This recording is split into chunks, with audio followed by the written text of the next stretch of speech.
However, Zhang Laping seized the opportunity, blushing as he continued, "I'm different. I only love you." But he realized he had gone too far. Shui Wei raised her hand to stop him and quickly said, "Stop. Don't come any closer." And then Shui Wei bristled, showing an unapproachable attitude, and coldly said, "Zhang Laping, you can like whoever you want, as many as you want. Before the apocalypse, I had already rejected you countless times." Now, she became very serious, staring directly into Zhang Laping's eyes, firmly responding, "I'll say it again, I have no feelings for you. Stop liking me." Back to Zhang Bai's team progressing in the dream space. On the 4th floor of the Red Star Psychiatric Hospital dungeon, Zhang Bai was absorbing the demon's power until his body turned black and shriveled. Meng Meng, Oh Na, and Han Xiao witnessed all of this, terrified. Zhang Bai turned to the nest and said loudly, staring at the system interface. The system reported, "There are special bloodline atoms within this organism. You can choose to either continue devouring or exclude these bloodline atoms. This will affect the invasion of the evil light virus into the body. Soon, the body in Chen Bai's hands was reduced by half." He had just read this message and murmured, "Is the demon rewarding these bloodline lackeys? Exclude it." His actions were as casual as eating.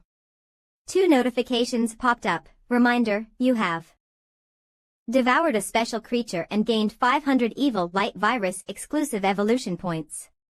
Reminder, you have activated and obtained the ability to absorb target skills, gaining the Hellfire Shield A-level skill.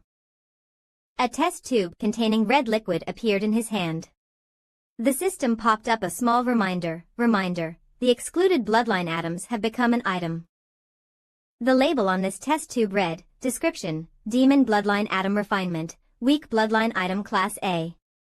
A pharmaceutical item, condensed within the demon bloodline body. After devouring, it grants weak demon bloodline.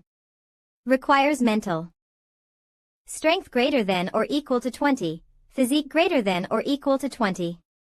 After reading, he looked at the red bloodline liquid, which still flickered with red light.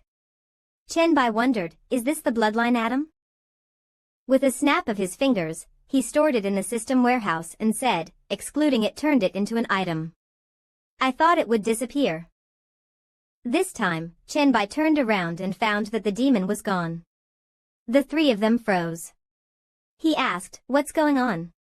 Did this boss drop something good? Han Xiao quickly picked up 2 books and said excitedly, a lot. Really a lot. One is a Hell Messenger Job Change Scroll A-level, and the other is a Hell Black Flame Skill Book also A-level. Meng Meng happily adjusted her glasses and continued, besides that, there is an armor design blueprint and a D-level piece of equipment.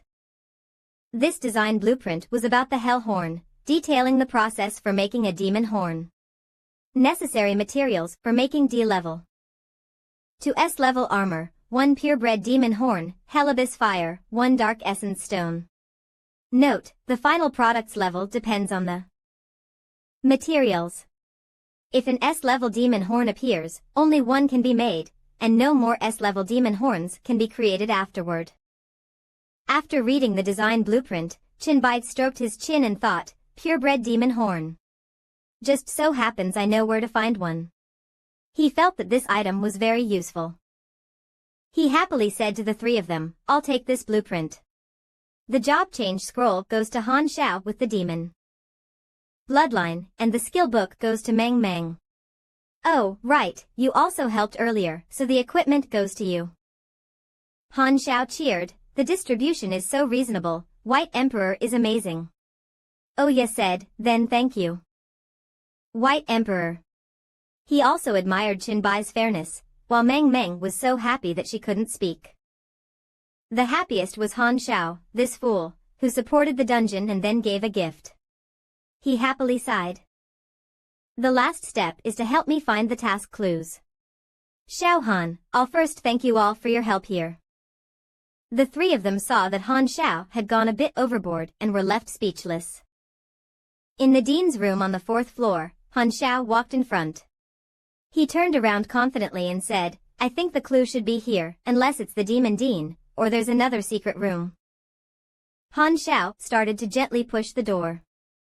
His face changed instantly, his expression relaxed, and his mouth opened wide as he shouted, damn it, it's actually. In front of Han Xiao, a massive figure stood. Its giant wings, long horns, and dark figure gave a stronger sense of power than the previous demon. Han Xiao stepped back in fear, and Qianbai stepped forward. Turns out it's just a statue. Meng asked, this statue has such a strong aura? What demon is this? With his understanding, Qianbai explained, this is from the Jedapha sect, the 16th god among the 72 pillars of Solomon. It's the master mentioned by summoner Lu Changlin. He smiled lightly, reached out to touch the statue, and continued, the reason this statue has such strong power is that the Jedapha sect has infiltrated it in some form. Quite interesting. I wonder if this dean can find a way to summon this demon. About 100 years ago, a woman with the surname Han was infatuated with the figure of the Jedapha sect, standing above the blue star. Since then, every generation of the Han family has given birth to a pair of dragon and phoenix twins.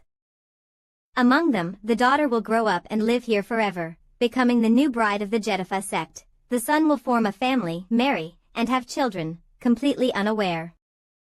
In the dream space of Demon City, on the 4th floor of the Red Star Mental Hospital, Meng loudly read from the ancient book she found near the statue. A few years ago, Han Zhao's father had learned about the truth of the Han family's inheritance from somewhere. To escape fate and prevent his daughter from being trapped in this mental hospital serving a demon for life, he chose to kill her at birth. Upon hearing this, Han Zhao's face changed, and he couldn't believe what he had heard. Meng continued, Lu Changlin discovered and stopped Han Xiang. He then reported this to the Jedapha sect. Han Xiang was punished for betrayal and had his bloodline taken away.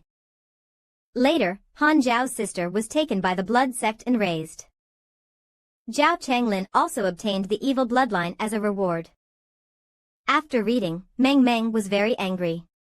She threw the book on the table and sighed, this must be the diary of that crazy department head. Most of it is about jealousy toward the Han family's bloodline, only Han Yang is the fool. In addition, achievements were made and praise given, pledging loyalty. Putting these together is already the limit. Now, Han Xiao had calmed down. He walked towards Meng, holding the system panel, and said, after you finished. Big sister Meng, I received the next mission. Thank you. To be honest, reading these words is painful. I'm lucky to have you here. Meng turned and replied, no need to thank me. I still prefer finding clues this way. Seeing Qianbai intently studying Meng's statue, Meng asked, Master, you just came in and started studying this statue. Is there something wrong with it? Qianbai flicked a sharp spike on the statue's calf, and it moved like a switch.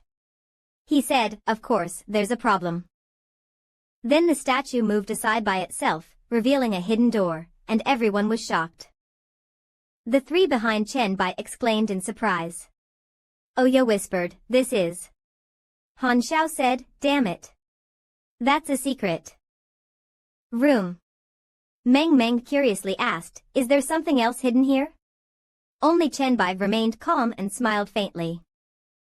Outside the mental hospital, the entire sky was as red as blood.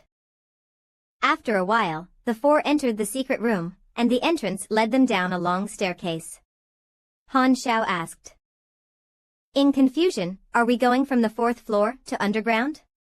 Qianbai answered, at least 2 to 3 floors underground. I've counted the steps here. The deeper we go, the darker and more eerie it gets. But Qianbai wasn't scared, he was actually excited. He said, we should be close. If I'm not wrong, below should be. In front of them was a sliding door leading to a brightly lit room. Qianbai continued, this is Zhao Changlin. Zhao Wan's blood sect, or a place related to the blood sect, or a place for sacrifices to the blood sect. The scene in the room was bathed in red light and extremely gloomy. There were many holy crucifixes, chained and surrounding a mysterious formation. The area around the formation was filled with bright runes. Chen Bai walked to the center of the formation. Oh Ye looked around and said, "The smell of blood here is really strong." Chen Bai picked up a round item from the formation and thought for a moment. Meng Meng asked when she saw it, "Master, what are you looking for?"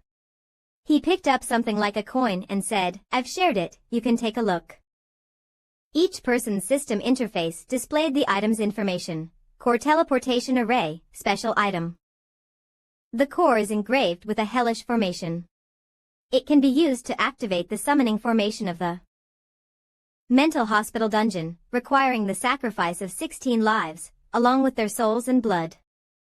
Then, 2 system notifications appeared. Notice, this item is unique.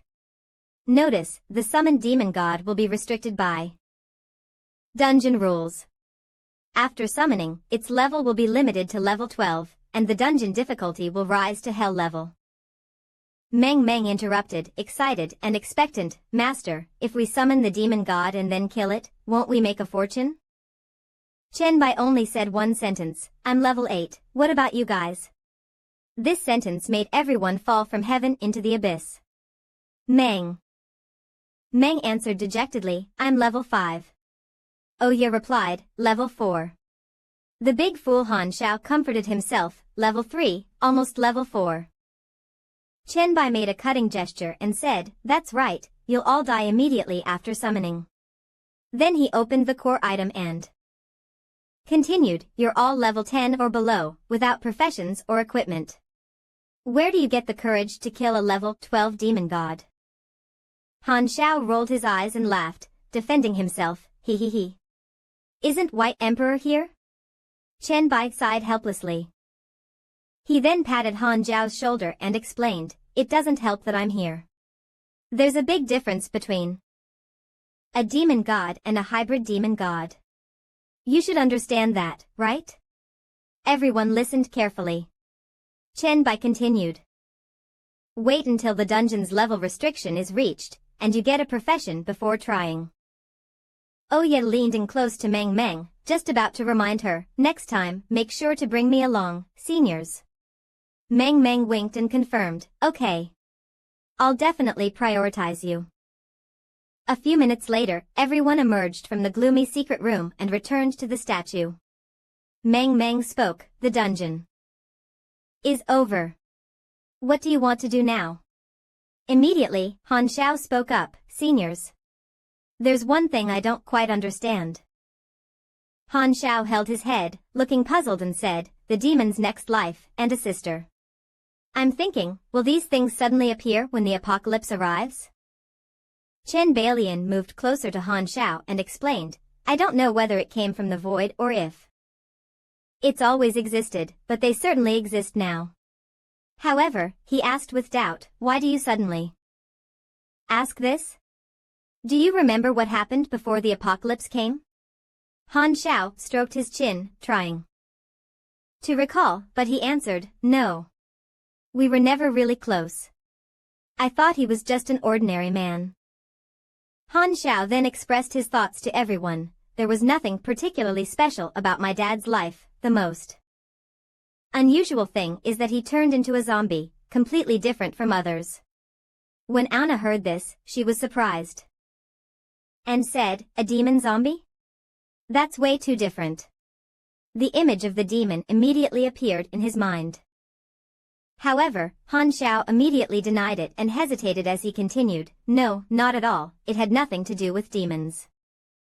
Han Xiao recalled the day when his father lost control and recounted what had happened. He turned into a virus zombie covered with purple and green patches. Those things terrified me to such an extent that I didn't dare touch them at all. Because of this, I had to quickly learn to use my mental power to control objects. This could be considered the last lesson my father left me. Chen Bai curiously asked, "A virus zombie?" Han Xiao eagerly and in detail responded, "Yes. It should have been a problem at the chemical plant where my dad worked, and some of his colleagues in the neighborhood had those kinds of spots on their bodies. Chenbai seemed to have understood the situation and had some clues in his mind. He thought, a chemical plant? Maybe this is related to the task of the level 3 virus cult. He then patted Han Zhao's shoulder and said, I'm very interested in that chemical plant. When I get to the Magic City, can you take me there? Han Zhao immediately agreed, sure. No problem. At this point, Anna suddenly raised her hand and asked Chenbai, I have some questions about abilities. Chenbai eagerly stretched out his hand and said, sure. If you have any questions or information, take this opportunity to speak up so we can all understand. The conversation in the psychiatric hospital was very lively. Chenbai thought with satisfaction, this is quite a good harvest. I actually got some clues about the Virus Lord task. When completing the dungeon task, it was when he left the dream and woke up. As soon as Chenbai opened his eyes, he heard a violent coughing sound next to him. He quickly turned his head to look around and saw that several of his friends were struggling on the floor, coughing incessantly. He hurriedly asked, what happened to you guys? Zaiwi screamed fearfully from outside, Chenbai. A few minutes later, Chenbai carefully helped the two friends onto the sofa to rest, feeling puzzled. What happened? Didn't I tell you not to enter the room? I released a lot of viruses to prevent any accidents. Li Feng clutched his painful stomach and weakly uttered a few words, cough, cough, I have more than 20 negative buffs, it feels like I'm sick. While Jiang Leiping sighed weakly, all my attributes are zeroed out. Chenbai, you bastard, do you have an antidote? After helping the two, Chenbai immediately responded, I've already cleared the viruses in your bodies, and your attributes will recover soon. Just rest here, I'll take Zaiwi out first. At this point, Zaiwi hesitated and softly called out, brother, deciding to tell the truth, Chenbai. Jiang Leiping actually wanted to kill you. He was very surprised when he heard this. Chenbai asked in confusion, wanted to kill me? Why would he do that? Zaiwi sighed, mentioning Songko's matter, and began to explain, the reason is that he and Li Feng didn't believe everything you said was true. Later, to verify, I had Songko record a video and send it over, but unexpectedly, Songko said you had many women, and they became jealous. Thus, Zaiwi explained the events to Chenbai. That's the way it is. The two of them led him into another room. Zaiwi continued, after I rejected him, he called out your name and rushed over, trying to kill you. He said all the problems started after you arrived here, and that everything would return to normal once you're dead. Chenbai sneered, his expression helpless, is he an idiot? What kind of reasoning is that? At this point, Zaiwi expressed her dissatisfaction with Jiang Leiping, angrily shouting, he's an idiot, always threatening others. And of all the people I've encountered, he's the most terrifying. He even made my childhood friend drop out of school. She also brought up past events. If Songko hadn't protected me, he would have probably used those methods to force other girls to do the same as he did to me. It proves he's a despicable guy. At first, he pretended to be very reasonable, and if I didn't have some talents, he would have destroyed me long ago. In the room, the two of them were still coughing, possibly slightly more awake. Hearing their voices, Zaiwi angrily looked over and continued speaking to Chenbai, being stuck in this hotel with him has really dragged my days on for so long. But thankfully, his talent is not strong enough to force me. In an instant, Zaiwi turned and admired Chenbai, innocently praising him, you know, Chenbai, I think you're really strong now. I'm really happy to know that Songko is still alive. Zaiwi's eyes sparkled like flowers, staring at him. Suddenly, the room became unusually quiet. The two of them moved closer to the door, and Sher Wei asked Chenbai, will Tang Lapin die from being trapped by your virus for so long? Chenbai approached and answered, No, a large amount of ordinary viruses will quickly